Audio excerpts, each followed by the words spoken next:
안녕하세요. 축구 전문 기자 한준입니다.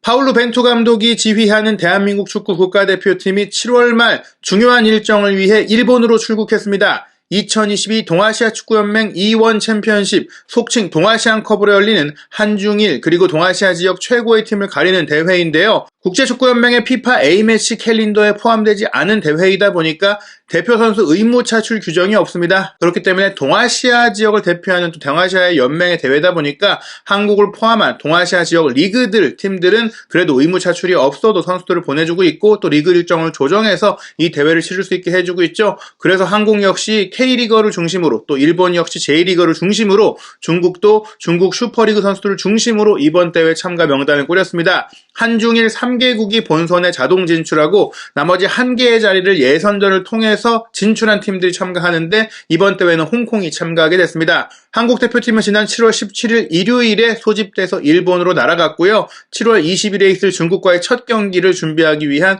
훈련 작업 진행 중입니다. 이번 대표팀 말씀드린 대로 K리거를 중심으로 선발이 됐는데 주목할 선수가 한 명 있습니다. 새로 발탁된 선수가 이상민 선수의 코로나19 확진으로 인해서 4명이 됐는데요. 이 4명 중에서 특히 주목할 선수가 있습니다. 새로 발탁된 선수들의 어떤 부분들이 벤투 감독의 마음에 들 수 있는지 또 2022 카타르 월드컵 본선 엔트리까지 도전할 수 있는 새 얼굴은 누구인지 지금부터 상세하게 분석해드리고 프리뷰해드리겠습니다.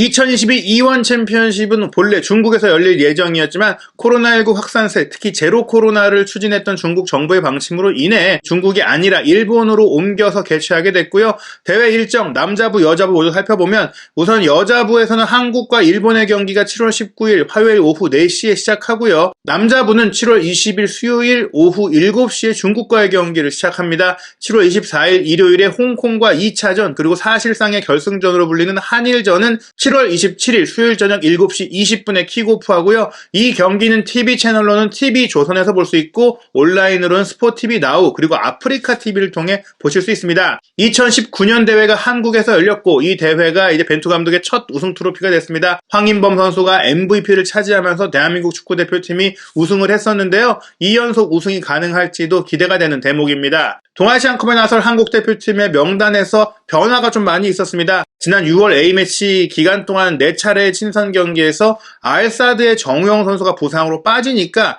원볼란치 역할을 맡을 선수, 중앙 미드필드를 맡을 선수들이 좀 부족하다 이런 평가들이 많이 나왔었잖아요. 그런 가운데 K리그 MVP도 수상했고 중국 슈퍼리그 MVP도 수상했던 산둥의 손준 선수가 이번에 소집이 돼서 점검받을 것으로 알려졌지만 오른쪽 무릎 부상으로 인해 결국엔 소집되지 못했어요. 손준호 선수가 빠진 가운데 대체 발탁된 선수는 김천상무의 이영재 선수인데 포지션적으로 보자면 사실 이영재 선수는 공격형 미드필더, 플레이메이커 유형의 2선 선수다 보니까 정우영 선수의 자리를 대체할 수 있는 그런 자원은 아니거든요. 현재 소집된 명단에서 주목할 미드필더는 이기혁 선수와 김동현 선수인데 김동현 선수 같은 경우에는 6월 A매치에도 소집이 됐었고 또 출전 기회를 가지긴 했었죠. 이번에 새로 소집된 수원FC의 이기혁 선수, 사실 수원FC가 최근 돌풍을 일으키고 있고 그 중심에 10호 골을 기록하면서 K리그 득점왕에 도전하고 있는 이승우 선수가 있는데 이승우 선수가 아니라 이기혁 선수가 소집된 것 분명히 주목할 만한 부분입니다.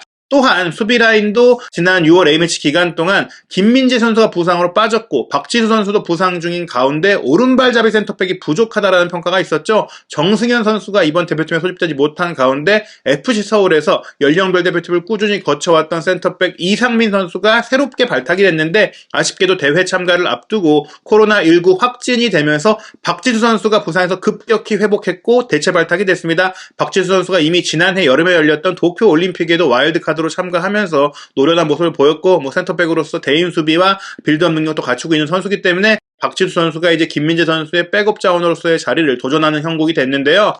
소집된 선수들을 통해서 포진도를 살펴보면 골키퍼 포지션에는 조현우, 김동준, 송범근 선수, 사우디아라비아 리그 알샤밥으로 이적한 김승규 선수만 빠진 상태고요.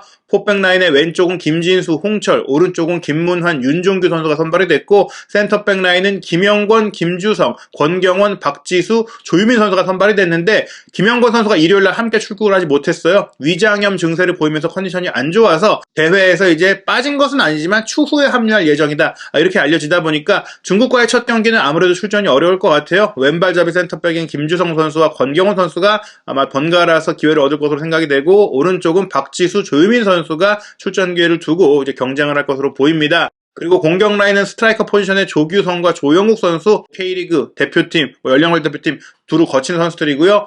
2선 공격진 중에 좌우 측면, 왼쪽은 꾸준히 벤투 감독의 눈에 들었던 나상호와 송민규, 오른쪽은 엄원상, 그리고 새로 발탁된 FC서울의 강성진 선수가 있고요. 공격한 미드필드 포지션은 황인범 선수를 중심으로 전북의 김진규 선수, 김천상무의 권창훈, 이영재 선수, 그리고 새로 발탁된 포항 스틸러스의 고영준 선수가 있습니다.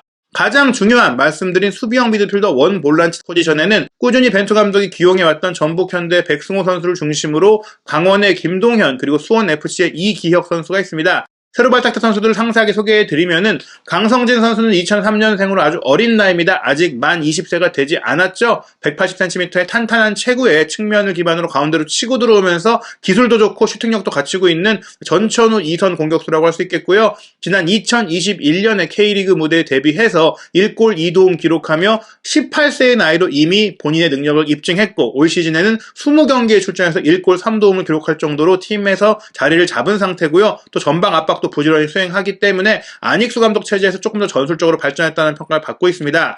그리고 현재 포항 스틸러스의 주전 공격형 미드필더로 뛰고 있는 고영준 선수도 2001년생으로 아직 어린 나이, 확실히 앞으로 발전 가능성이 있는 선수인데요. 2020년에 K리그에 데뷔해서 데뷔골까지 넣었고 2021 시즌에는 30경기에 출전해서 3골 2도움 기록했는데 2022 시즌 현재는 21경기에 2골 2개의 도움으로 지난 시즌보다 훨씬 좋은 페이스를 보이고 있습니다. 이 선수는 168cm의 단신으로 작고 기술이 빠른 유형이거든요. 오른발잡이로서 왼쪽 측면에서 가운데로 치고 들어가는 형태의 플레이를 펼치기 때문에 사실 이 자리는 주전 경쟁이 굉장히 치열해요. 다만 이 선수가 2선 중앙도 볼 수 있기 때문에 그 자리에서 점검을 받을 것으로 보이는데 말씀드린 강성진 선수와 고영준 선수의 자리에는 이미 손흥민 선수, 황희찬 선수, 그 외에 많은 또 기존의 대표팀 선수들이 있기 때문에 월드컵 본선을 노린다기보다는 앞으로의 가능성을 보고 선발해서 또 성장시키고 있는 선수라고 볼 수 있거든요. 그런데 이 중에서 이기혁 선수는 주목할 만합니다. 이 선수가 184cm로 신체 조건이 굉장히 좋은 상태, 2000년생으로 어린 나이, 그리고 올 시즌 수원FC에서 22세 이하 자원으로 의무 출전을 통해서 출전 시간을 늘려가고 있는 상황인데요. 13경기에서 출전해서 1개의 돈밖에 없죠. 공격 포인트가 많지 않지만 앞서 설명드린 두 선수보다 조금 밑에 쪽에서 경기를 합니다. 이 선수도 기본적으로는 어린 시절에는 측면 공격수로 뛰면서 왼발잡이거든요. 가운데로 치고 들어오는 반대발 오른쪽 윙으로 뛰었었는데 점점 신체 조건이 좋아지고 또 수비적인 능력이라든지 몸싸움이 보강되고 경기 운영 능력까지 가미되면서 공격형 미드필더, 중앙 미드필더, 수비형 미드필더까지 소화하면서 중앙 척추 라인을 볼 수 있는 선수가 됐어요. 또 기본적으로 왼발잡이다 보니까 왼쪽 측면까지 소화할 수 있는 선수인데 벤투 감독이 이기혁 선수를 선발한 것은 사실 수원FC에서 공격적인 역할을 맡을 때도 있고 측면 공격수로 볼 수도 있지만 기본적으로 중앙 미드필드 포지션에서의 가능성을 보려 하는 것이 아니냐, 저는 그렇게 생각을 합니다. K리그 전문 통계 매체, 통계 분석 매체인 그라운드 빅풋의 빅데이터를 통해서 선발된 선수들의 강점들을 살펴볼 텐데요. 말씀드린 대로 고영준 선수는 현재 11번으로 표기되어 있는데 포항 스틸러스에서 공격형 미드필드 위치를 보고 있고요. 강성진 선수 29번인데 오른쪽 측면 공격수입니다. 이기혁 선수는 선발 출전한 경기들 45분 이상이라든지 90분 풀타임 경기를 소화한 경우들이 많지 않다 보니까 평균 포지션 기록은 나오지 않고 있지만 활동 범위, 히트맵을 보면은 오른쪽에 많이 분포되어 있고 중앙 지역에 분포되어 있습니다. 중앙 미드필드에 가까운 움직임을 보였다는 것인데 이것이 실제 이제 다른 선수들과 히트맵을 비교했을 때도 강성진 선수가 오른쪽 사이드라인에 거의 분포되어 있고 고영준 선수가 공격 2선 지역을 부지런히 움직였다면 이기혁 선수는 수비 라인부터 하프 라인 그리고 공격 라인까지 넘나들면서 정말 폭넓은 활동폭을 보이고 있다. 그리고 볼 터치를 주로 어디서 했느냐를 살펴보더라도 고영준 선수가 이제 좌우 측면에서 80% 정도가 나오잖아요. 공격 지역에서. 강성진 선수는 공격 지역 오른쪽 측면에 거의 치중되어 있고 90%, 89.9%, 73.2%가 이 지역에 포함되어 있는데 이기혁 선수는 하프라인을 전후로 수비 지역 84%, 공격 지역 63%, 또 중앙 지역에서도 꽤 많은 볼터치를 기록하면서 오른쪽 중앙 미드필더에 가깝게 움직였다. 이 선수가 왼발로서 오른쪽에서 꺾어 때리는 패스라든지 전진 패스라든지 또 직접 슈팅을 때리거나 스루 패스를 찔러 넣는 그런 플레이를 통해서 플레이메이커이자 볼란치 역할을 해왔다고 볼 수 있겠는데요. 이 선수들의 세부 기록에서 주목할 것은 역시 수비적인 데이터입니다. 고영준 선수도 공중볼 경험에서 3.22회를 90분당 기록하고 있을 정도로 열심히 싸워주고 있고 또 그라운드 경합도 8회로서 공격형 미드필드 치고는 열심히 수비를 해주고 있어요. 태클도 1.64회를 평균적으로 기록하고 있고 볼 획득도 3.78회를 기록하고 있으니까 전방 지역에서 압박을 요구하는 벤투 감독의 성향에 맞다라고 할 수 있겠습니다. 강성진 선수는 이에 비해서는 조금 수비 집중은 안 좋죠. 공격적인 역할에 집중하고 있다 보니까 경합 성공률도 30%로 가장 낮고 공중볼 경합도 경기 중에 한 차례를 평균적으로 하지 않고 있는 상황인데 말씀드린 대로 측면 공격수도 가능하지만 수원 FC에서는 중앙 미드필드에 가깝게 움직이고 있는 이기혁 선수 같은 경우에는 경기당 그라운드 경합이 10회가 나오고 있고 경합 승률이 57.6%로 거의 60%에 육박합니다. 10번 부딪혔을 때는 6번 공을 따내온다고 볼 수 있고 공중볼 경합도 경기당 평균 3.94회 90분당 환산했을 때니까 90분 풀타임을 뛴다면 4차례 정도는 공을 공중볼에서 따온다라는 얘기고 태클도 3.28회를 통해서 상대 공격을 차단하고 있고 문전 클리어링도 1.53회, 볼 획득 6.13회, 게다가 파울도 1.75회로 평균적으로 기록할 정도로 수비적인 지표가 굉장히 좋은 선수라고 볼 수 있겠습니다. 다만 공격 전개 과정의 기여도를 보자면 아무래도 말씀드린 대로 이기혁 선수가 이제 출전 시간도 많이 적고 또 공격보다는 수비 지역에서 빌드업, 공격 중간 과정을 많이 기여하다 보니까 골 엔딩 시퀀스를 포함했을 때 중요한 시퀀스를 기록한 게 한 번밖에 없고 슈팅까지 된 게 13회밖에 없었죠. 다만 이 지표에서는 고영준 선수가 골로 이어졌던 시퀀스에 8차례 관여를 했고 또 슈팅으로 마무리된 공격 시퀀스에는 76회나 관여를 했을 정도로 풍부한 공격 생산성을 보였다고 할 수 있겠고요. 이런 지표에 있어서 강성진 선수 FC 서울이 마무리 과정에서 안 좋은 부분들이 있다 보니까 골로 이어진 장면이라든지 슈팅으로 매듭된 장면은 고영준 선수보다 절반 정도 적긴 한데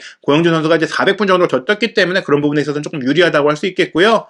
공격 포인트 기록을 보면은 말씀드린 대로 고영준 선수가 2골 2도움을 기록하고 있고 강성진 선수가 1골 3도움입니다. 근데 중요한 것이 고영준 선수와 강성진 선수의 패스 성공률이 오히려 중앙 미드필더라고 할 수 있는 이기혁 선수보다 조금 높잖아요. 안정적인 패스를 많이 했다면 이기혁 선수는 중앙 미드필더임에도 불구하고 굉장히 도전적이고 공격적인 패스를 뿌리면서 75.3%가 나왔다. 이 패스 성공률이라는 것은 절대적인 선수의 패스 정확성을 지표로 보는 게 아니라 어떤 플레이 성향을 보이느냐를 보는 것인데 이기혁 선수가 과감한 스루 패스를 잘 시도한 선수다. 그렇기 때문에 수비 라인에 이상민, 김주성 선수의 수치가 높고 사실 또 수비수 중에서도 김주성 선수는 93.8%의 높은 패스 성공률을 기록하고 있는 왼발잡이 센터백이라는 점에서 김영권 선수의 후계자로도 불리고 있는 선수라고 할 수 있겠습니다. 대표팀의 뉴페이스 미드필더 3명의 특징 중에 하나가 슈팅을 많이 때리고 과감하게 때린다는 것인데 고영준 선수가 페널티 에어리어 안쪽으로 들어가서 슈팅을 많이 때려왔고 강성진 선수는 오른쪽 부근에서 꺾어 들어오면서 커팅하면서 슈팅을 많이 했죠. 이기혁 선수도 그런 형태에서 오른쪽에서 가운데로 들어오면서 슈팅했는데 중거리 슈팅 빈도가 많다. 그리고 이 선수가 중거리 슈팅이 굉장히 강하고 정확하다는 점에 있어서 정우영 선수의 뒤를 이을 만한 중앙 미드필드이기도 하고 또 대표팀의 미드필드 라인에서 이선에 권창훈, 이재성 같은 선수들이 있는데 중앙 미드필드 포지션으로는 왼발잡이 선수가 거의 없는 상태거든요. 이기혁 선수가 성장을 하고 자리를 잡는다면 왼발잡이 중앙 센터백으로서의 또 하나의 새로운 경쟁력을 갖출 수 있기 때문에 이 선수의 잠재력, 동아시안컵 기간 동안 벤투 감독의 눈에 들 수 있는 훈련 모습과 경기력을 보여준다면 저는 이 선수가 과감하게 26인으로 늘어난 대표팀 월드컵 엔트리에 충분히 도전할 수 있는 선수다 이렇게 생각을 하고 있습니다. 한국 대표팀이 상대하게 될 중국, 일본, 홍콩 대표팀의 명단도 확정이 됐는데요. 중국 같은 경우에는 아예 23세 이하 대표팀이 출전을 했어요. 항저우 아시안게임이 내년으로 연기된 가운데 내년 대회에 참가할 수 있는 연령대 선수들이 참가를 했고 또 와일드카드를 또 아시안게임 본선에서 3장 쓸 수 있기 때문에 23세를 넘는 내년에 24세가 넘게 되는 선수들도 선발이 됐습니다. 만 34세의 창춘야타이 베테랑 공격수 탄롱이 아무래도 경력이 가장 풍부한 선수고 국가대표 경기도 7차례를 소화해서 한 골을 기록한 선수고요. 미드필드 라인은 선전에 다이와이천 선수가 뽑혔는데 이 선수는 22세의 나이, 어린 나이로 23세 이하 대표팀에서의 핵심적인 자원이에요. 대표팀에도 4경기를 소화했고 수비 라인의 주천지에도 대표팀에서 14경기를 소화하긴 했지만 이 선수도 기본적으로 2000년생으로 상하이 선화에서 떠오르고 있는 수비수라고 할 수 있겠습니다. 와일드카드로 들어갈 수 있는 선수는 장광타이 선수 28세의 광저우 선수인데요. 아무래도 항저우 아시안게임을 대비한 대표팀 경력이 일천한 선수들이 출전을 했기 때문에 이번 대회 한국과의 경기에서 굉장히 어려울 것 같고 우승을 노릴 수 있는 전력은 아니다라고 볼 수 있겠습니다. 한국과 일본이 우승을 다투는데 한국이 조금 더 월드컵을 준비하는 스쿼드라고 할 수 있겠고 일본은 조금 어린 선수들을 많이 뽑았습니다. 특히 23세 이하 아시안컵에서 한국을 상대로 3대0 완승을 거뒀던 호소야 마오 공격수를 포함해서 미드필더 후지타 선수, 골키퍼 수즈키 자이온 등이 선발이 됐고 또 대표팀 경력이 좀 거의 부족한 선수들이 많이 뛰었지만 수비 라인 같은 경우에는 J리그에서 그래도 경험이 있는 베테랑 선수들이 많이 소집이 됐습니다. 가장 주목할 선수는 이제 유럽 무대를 경험했던 하시모토 켄토, 미드필드의 핵심이 될 수 있는 선수인데 이 선수가 13차례 A매치를 소화하면서 사사키 쇼 선수와 함께 가장 많은 경험을 갖춘 채 이번 동아시안컵에 참가하는 일본 선수인데요. 이 선수는 FC 도쿄에서 활약하다가 러시아의 명문 클럽 로스토프로 이적을 했었는데 로스토프가 역시 러시아의 우크라이나 침공 문제로 이제 여러 가지 문제를 겪다 보니까 비스텔 구베로 임대가 돼서 J리그로 오게 됐어요. 그러다 보니까 이번 동아시안컵에 참가할 수 있게 된 선수라고 할 수 있겠고요. 홍콩 대표팀 같은 경우에 사실 경기할 할 정도의 팀은 아니라고 할 수 있겠는데 지난 2021-2022 시즌 홍콩 리그가 코로나19 팬데믹으로 인해서 아예 중단이 됐었어요. 그러다 보니까 의미 있는 지표는 없지만 득점 순위 상위권에 들었던 선수들이 뽑혔고 또 뭐 어린 선수들 다양한 홍콩 리그의 베테랑 선수들이 소집이 됐다고 볼 수 있겠습니다. 주요 유럽 스포츠 베팅 업체의 배당률을 보면 첫 경기에서 일본이 홍콩을 이길 배당률이 1.02, 거의 돈을 거는 게 의미가 없을 정도로 압도적인 승리가 예상되고 있습니다. 홍콩의 승리 배당률이 41배가 나올 정도였고요. 한국과 중국의 경기도 한국의 승리가 1.09배로 절대적이다. 중국이 이길 가능성은 배당률 20.80배가 나올 정도로 거의 어렵다. 이렇게 좀 내다보고 있습니다. 결국엔 한국과 일본의 마지막 경기가 정말 실전형 경기가 될 것 같고 결승전이 될 것 같은데요. 한국 대표팀의 동아시안컵 일정 그리고 벤투 감독이 월드컵을 준비하는 과정 속에서 어떤 것들을 확인할지 또 황인범 선수가 FC 서울에 이제 당분간 남기로 하면서 또 이번 대회에 참가하게 됐는데 또 황인범 선수가 어떤 또 경기를 보여줄지 새로 발탁된 선수들은 어떤 플레이를 보일지 한준TV에서 확인하시기 바랍니다.